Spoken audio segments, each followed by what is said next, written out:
आखिर क्यों विलुप्त हो गई सरस्वती नदी?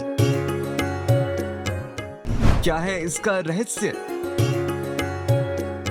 क्या आपने कभी सरस्वती नदी को भारत के किसी भाग में बहते हुए देखा है? क्या आपने कभी इस नदी के अस्तित्व पर सवाल उठाया है? क्या आपने सोचा है कि आखिर क्यों ये नदी विलुप्त हो गई? दरअसल आज हम आपको इस नदी से जुड़े कुछ सवालों के जवाब देने वाले हैं, जो शायद इस नदी के रहस्य से जुड़ी कुछ बातों से पर्दा उठाने में मदद कर सकते हैं।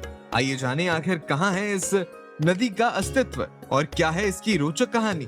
जब हम बात सरस्वती नदी के प्रकट होने वाले स्थान की करते हैं, तो ये राजस्थान में अरावली पर्वत श्रृंखला से बीच से निकलते हुए इसे अलकनंदा नदी की एक सहायक नदी कहा जाता है, जो कि बद्रीनाथ से आती है। नदी कच्छ के रण में मिलने से पहले पाटन और सिद्धपुर से होकर गुजरती है। ऐसा माना जाता है कि नदी कई हजार साल पहले अस्तित्व में थी और अब सूख गई है और विलुप्त हो गई है। सरस्वती नदी का सबसे पहला उल्लेख प्राचीन हिंदू शास्त्रों में मिलता है। उत्तर वैदिक ग्रंथों में भी इसका उल्लेख मिलता है। इसके पानी का शक्तिशाली प्रवाह उन कुछ नदियों में से एक था जिन्हें कभी हिंदू धर्म के अनुयायियों द्वारा पूजा जाता था। यही नहीं, आज भी प्रयाग में त्रिवेणी का संगम स्थान है, जिसमें स्नान मात्र से भक्तों के पाप धुल जाते हैं। यदि हम वैज्ञानिक तथ्यों की बात करें, तो ये नदी हड़प्पा सभ्यता के दौरान अस्तित्व में आई थी।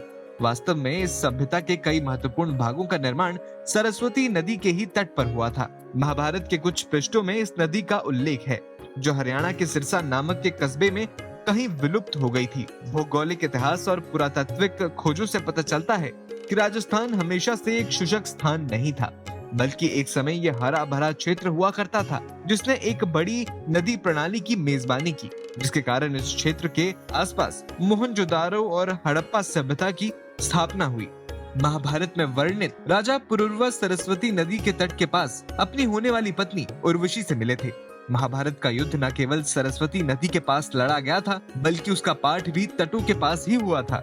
हिंदू पौराणिक कथाओं की माने तो सरस्वती नदी देवी सरस्वती का ही एक रूप थी। माता सरस्वती को ज्ञान, गीत और रचनात्मकता की देवी के रूप में माना जाता है। इसी वजह से इस नदी का भी महत्व बहुत ज्यादा हो जाता है।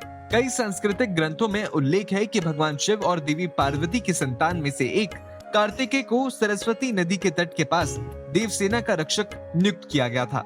वहीं भगवान विष्णु के एक अवतार परशुराम ने अत्याचारी राक्षस की हत्या के पाप का पश्चाताप करने के लिए सरस्वती नदी के पानी में स्नान किया था, जिससे उन्हें पापों से मुक्ति मिल गई थी। शास्त्रों में इस बात का जिक्र है कि एक बार जब देव व्यास सरस्वती नदी के तट पर भगवान गणेश को महाभारत की कथा सुना रहे थे, उस समय ऋषि ने नदी को धीरे बहने का अनुरोध किया ताकि वो पाठ पूरा कर सके। शक्तिशाली सरस्वती नदी ने उनकी बात नहीं मानी और अपने तीव्र प्रवाह में बहती रही।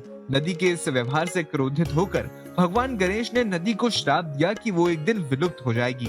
शायद एक वजह ये है कि नदी आज अपना अस्तित्व खो चुकी है। एक अन्य कथा की माने तो माता सरस्वती का जन्म भगवान ब्रह्मा के सिर से हुआ था। उन्होंने ब्रह्मांड का निर्माण किया था। वो उन सबसे खूबसूरत स्त्रियों में से एक थी जिन्हें भगवान ब्रह्मा ने देखा था। उनकी सुंदरता को देखते हुए उन्होंने सरस्वती जी से विवाह का प्रस्ताव रखा। उस समय माता सरस्वती उनकी इस इच्छा से सहमत नहीं हुई और नदी के रूप में जमीन के नीचे बहने लगी। दोस्तों, ये वीडियो आपको कैसा लगा हमें कमेंट बॉक्स में जरूर बताएं। इसी तरह की और वीडियोस देखने के लिए हमारे चैनल के साथ जुड़े रहें।